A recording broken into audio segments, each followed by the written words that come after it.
never know.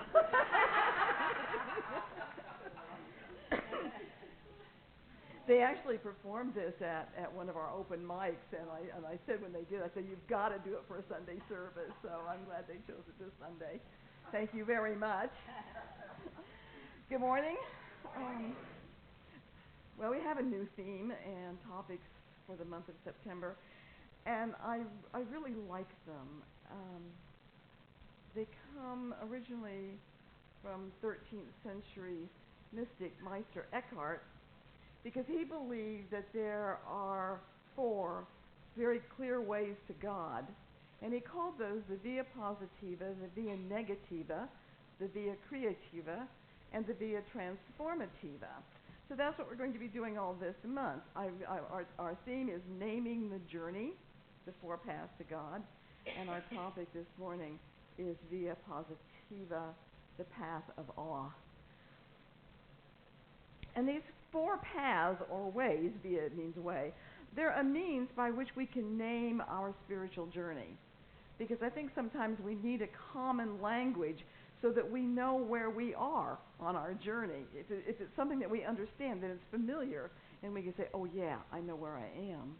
And it also becomes important so that we can connect our journey to others, and in that way not feel so isolated or alone in what we're experiencing. Joseph Campbell said one time, talking about the hero's journey, he said, we have not even to risk the adventure alone, for the heroes of all time have gone before us. And I think that's also true of spiritual heroes, that we can look back on the works of people like Meister Eckhart or Joseph Campbell or Matthew Fox in this contemporary time, and understand where we are by seeing those names and understanding it through the names that they become. And when we understand and recognize which path we're on, then we're in a better position to make spiritually informed choices. And then we don't go off half-cocked. You say, oh, I know where I am. So Matthew Fox, who is the founder of Creation Spirituality, has gone more in depth in explaining these paths, what matters in each one of them, and where to find God through each one. And according to him, what matters in the via positiva are awe and delight. So we find God in the awe and the wonder of nature and of all beings, just as it was so appropriate for what Judy read this morning about nature being a teacher. The via negativa tells us that darkness, suffering, and letting go matter, and we find God in darkness, in nothingness, in suffering, in silence, and in emptying. In the via creativa, creativity and imagination matter, and we find God in creativity, imagination, recreation, in those things that bring us joy. And via transformativa calls for both justice and celebration. So we find God in celebration that happens when people come together to give thanks for the gift of being together and of transforming the world together. So this series does speak to my heart, and I hope you enjoy this as much as I like it. But before we begin our study of the via positiva, the way of awe, we need to look at the necessity of understanding both the via positiva and the via negativa, the way of mystery, as 2 parts of one whole. Matthew Fox tells us the depth of nothingness is directly related to the experience of everythingness. We learn that we are cosmic beings, not only in our joy and ecstasy, but also in our pain and sorrow. And if there's one flaw in the teaching of science of mind, I think that it is we emphasize the via positiva, the way of light and joy, and we look away, we turn away, negate the profundity of the via negativa, the darkness that is bound to come into our life at some point. Perhaps it's not as true as it once was, but when I first came into science of mind, if someone got sick or something bad happened, they might possibly be asked, well, what's in your consciousness? You know, don't ever do that. My teacher, Dr. Rocco Errico, said pain is not necessary, but it's inevitable. And what he was saying, he meant that pain is not a trial given by God for us to get through to see if we learn a lesson. But pain is a part of being human. If we are going to walk through this world as a human being, even as a spiritual being having a human experience, we are going to have those moments of pain and suffering. And Matthew Fox sees this correlation of joy and sorrow much like the mystic poet Khalil Gibran, who says, your joy is your sorrow unmasked, and the self-same well from which your laughter rises was oftentimes filled with your tears. And later he says, together they come, and when one sits alone with you at your board, remember that the other is asleep upon your bed. So they're inseparable. And we might think of joy, and so as I was thinking about this, I think, well, what about a tree? If we look at a tree, we see the lush green tree leaves, and we see the branches all taking sustenance from and flourishing in the sun. But we don't see the deep roots, the webbing beneath the earth's surface that take sustenance from the ground and flourish in the darkness.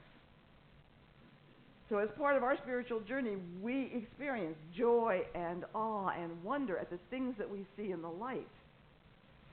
Yet, some of our greatest transformations come from those dark nights of the soul where we wrestle with our demons and emerge stronger for it. So like the tree that needs both light and dark, like the coin that needs two sides, the via positiva and the via negativa must go hand in hand if we're going to fully experience our spiritual journey. And Matthew Fox also says that the other two paths follow from the union of the via positiva and via negativa, and those of the via I'm sorry, there's too many vias in here. of the via creativa, that's the path of imagination. He says, in letting both pleasure and pain happen, both light and darkness, both naming and unnaming, both cosmos and void, we allow a thing to be born, which is the creative energy of God erupting out of humanity's imagination. And the via transformativa, which is the path of compassion, must be flamed by our own experiences of joy and sorrow, which gives us then the desire to be of service to others, to alleviate the suffering of another human being, because we know our own. So that's kind of a Cliff Note version of the four paths to God. And today we are going to focus on the via positiva, the path of awe.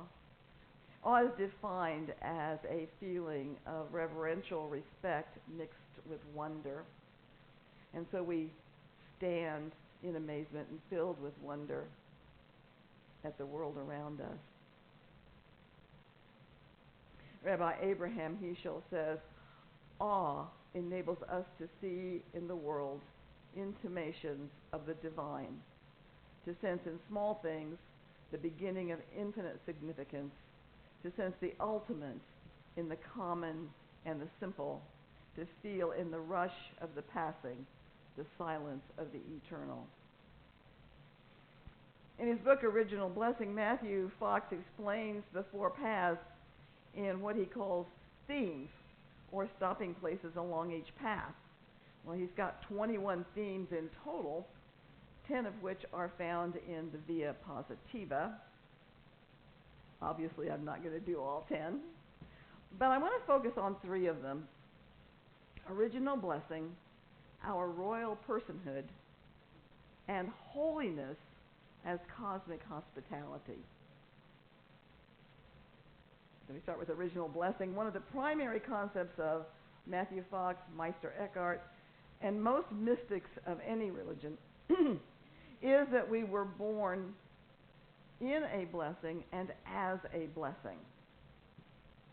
And it goes against the grain of many of our mainstream religions that believe in original sin. However, the concept of original sin is an Augustine Christian doctrine that says that everyone is born sinful with a built-in urge to do bad things and to disobey God. And it was formalized as part of Roman Catholic doctrine by the Councils of Trent in the 16th century. And Augustine formulated his concepts based on Genesis chapter 3, which is all about the fall in the Garden of Eden, where Adam and Eve eat from the tree of knowledge of good and evil. And he completely disregards Genesis chapters 1 and 2, which consistently show God creating everything and naming it good and very good. So that's what we're claiming in the Via Positiva, the good and very good that we are. Matilda of Magdeburg said, "We were fashioned most nobly." We were fashioned most nobly because we were fashioned from that divine creative power and presence. And if this creative energy fashioned us out of itself and called us good and very good, then we are a blessing. And we've been blessed since the dawn of time. Matthew Fox says, if creation is a blessing and a constantly original one, then our proper response to it would be to enjoy it. Pleasure is one of the deepest spiritual experiences of our lives. Ecstasy is the experience of God. So, the original blessing that began before time is constantly recreated in our world, and our responsibility is to take note of it, to participate in it, and to celebrate it. Rabbi Heschel says, people of our time are losing the power of celebration. Instead of celebrating, we seek to be amused or entertained. Celebration is an active state, an act of expressing reverence or appreciation. To be entertained is a passive state. It is to receive pleasure afforded by an amusing act or a spectacle. Celebration is a confrontation, giving attention to the transcendent meaning of one's actions.